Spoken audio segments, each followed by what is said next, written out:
In this video, I will show you how to connect your Roku TV or any Roku device to mobile phone hotspot so that your Roku TV or Roku device can now be using the internet data connection of your phone. Now, first things first, you want to go ahead and open up the settings of your phone. Now, this can either be your iPhone or your Android phone. And from the settings over here, you want to come over to the top search bar over here and go ahead and search for hotspot, or you can just scroll down and search for the hotspot settings of your phone.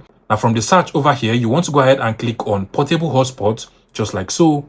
Now, at this point, what you want to do is to go ahead and click on set portable hotspot. And from here, you're going to see the hotspot name and hotspot password of your mobile phone. Now, once you've been able to see this, you can also go ahead and change the password and name of your hotspot if you want to as well. Now, go ahead and click on the done button and then go ahead and make sure that your mobile phone portable hotspot is turned on. Now, once this is turned on, you want to come over to your Roku TV or Roku device, and then you want to use your remote control to just scroll over to the settings of your Roku TV or Roku device. Now, go over to network, just like so, and then you want to scroll down to setup connection over here. Click on it. Now click on wireless, just like so, and now your Roku TV or Roku device will automatically start searching for available Wi-Fi networks it can actually connect to.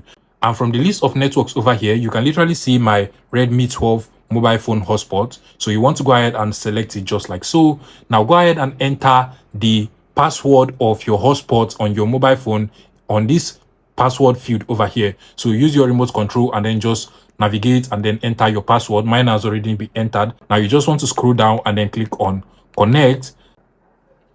And as you can see, my Roku TV has now been able to connect to my mobile phone hotspot without any issue. Now, once this is done, you want to go over to the home of your Roku TV or Roku device, and then you want to go ahead and start streaming Netflix, YouTube, and any other streaming platform using your mobile phone hotspot internet connection. So basically, that is how to connect your Roku TV or Roku device to mobile phone hotspot. If you find this video useful, please make sure you smash that like button and subscribe to this YouTube channel for more interesting tech tips like this one.